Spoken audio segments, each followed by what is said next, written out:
Ce miracle du rassemblement des exilés est unique dans l'histoire des peuples. En effet, tout peuple qui est exilé, dispersé, opprimé, généralement s'assimile en quelques décennies. Aucun peuple ne s'est réuni sur sa terre après avoir été dispersé autant de temps.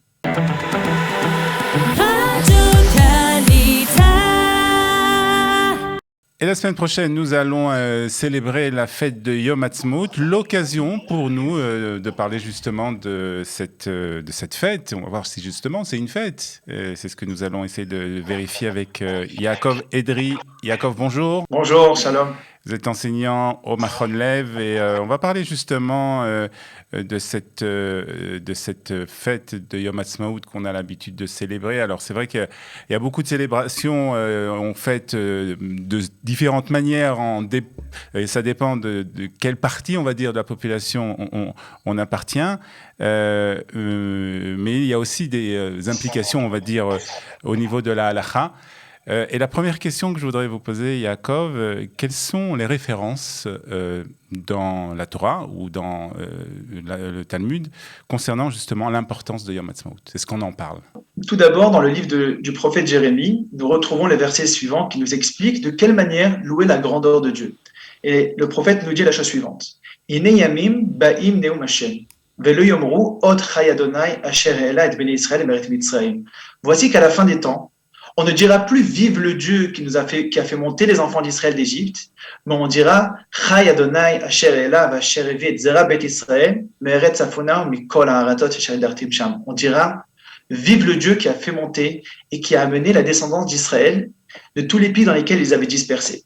Le prophète Jérémie donc affirme qu'à l'époque messianique, lors du rassemblement des exilés, lorsqu'on voudra chanter la louange de Dieu, on ne fera plus mention des miracles de la sortie d'Égypte, mais on racontera l'extraordinaire histoire du rassemblement des exilés. En effet, si on analyse un petit peu les deux événements, on remarque qu'en Égypte, nous sommes restés uniquement 210 ans, alors que lors du rassemblement des exilés, ce sont près de 2000 ans d'exil qui se sont déroulés. À la sortie d'Égypte, nous sommes sortis d'un seul pays, l'Égypte, alors qu'aujourd'hui, c'est de plus de 100 pays que nous nous rassemblons.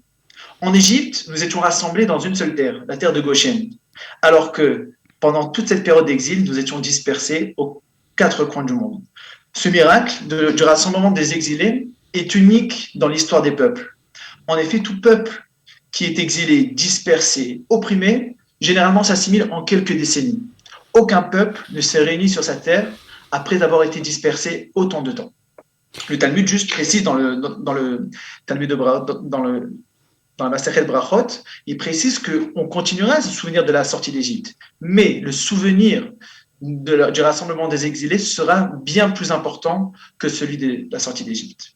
Alors, qu'est-ce qu'on fait justement à Yom Ha'atzmaut? Vous nous avez parlé du rassemblement des exilés. Qu'est-ce qu'on fait exactement aujourd'hui? À Yom Ha'atzmaut, on fait plusieurs éléments. Le fait le plus important est certainement celui des rassemblements des exilés. Par exemple, à titre très personnel, en tant qu'enseignant d'hébreu, j'enseigne à des élèves qui viennent de France, des États-Unis, du Brésil, du Maroc, d'Éthiopie, de Russie et autres. C'est un vrai rassemblement des exilés. Je pense que nombreux sont nos éditeurs qui peuvent retrouver cette diversité au sein de leur travail, de leur voisinage. Mais ce n'est pas la seule raison. Après 2000 ans d'exil, où nous avons été soumis au joug des nations étrangères, le peuple d'Israël retrouve son indépendance. Nous sommes à présent maîtres de notre décision et nous pouvons choisir notre façon de vivre sur notre terre librement. Donc, première raison, rassemblement des exilés, mais deuxième raison, c'est également une indépendance politique. Troisième raison, l'Éternel, en 1948, nous sauve de la menace qui planait sur nos têtes par les armées arabes. La création de l'État d'Israël et de Tsahal nous a permis de nous défendre contre les menaces en 1948, mais ça a été également le cas en 1967, et ce jusqu'à nos jours. Juste quelques chiffres sur la guerre d'indépendance pour comprendre un petit peu. Nous n'avons ni avions, ni bombardiers, 2 canons, un seul tank, contre 9 armées arabes bien plus nombreuses et bien plus équipées que nous. Deux tiers de nos soldats étaient des nouveaux immigrants, dont une grande partie rescapés de la Shoah. Donc c'est important de donner quand même quelques chiffres pour comprendre un petit peu l'ampleur de l'événement. Donc 3 raisons que nous fêtons à Yom Ha'atzmaut: le rassemblement des exilés, notre indépendance politique et également la possibilité de se défendre ce jour-là. Le Maharal de Prague juste définit l'exil de la manière suivante. Il nous dit l'exil, c'est lorsque nous sommes dispersés et soumis en dehors de notre terre. Qu'est-ce que la délivrance, la Géoula? C'est au contraire lorsque nous sommes rassemblés et indépendants sur notre terre. C'est ce que nous fêtons le jour de Yom HaAtzmaut. Alors, on comprend qu'on doit fêter Yom HaAtzmaut, mais la question c'est de quelle manière doit-on fêter cette journée? Alors, là aussi, nos sages nous donnent la réponse dans le traité de Psachim. Et nos sages s'interrogent, nous disent Vehalel ze mi amaro. Qu'est-ce qu'a institué ce Hallel? Et la réponse du Talmud est Neviim shebenehem tiknu lahem leIsraël sheyomrim oto al kol tzara vetzara shelo tavo alehem ou shenigalin omrim oto al geulatan. Nos sages répondent, nous disent ce sont les prophètes qui l'ont institué ce Hallel. Chaque fois que le peuple d'Israël sera menacé, lorsque nous serons délivrés de cette menace, nous remercierons l'Éternel par la récitation du Hallel. Nos sages nous ont donc transmis de quelle manière louer l'Éternel lorsque nous sommes sauvés, par la récitation du Hallel. On pourrait se poser la question, mais c'est vrai, le Talmud parle de prophètes, mais aujourd'hui nous n'avons plus de prophètes.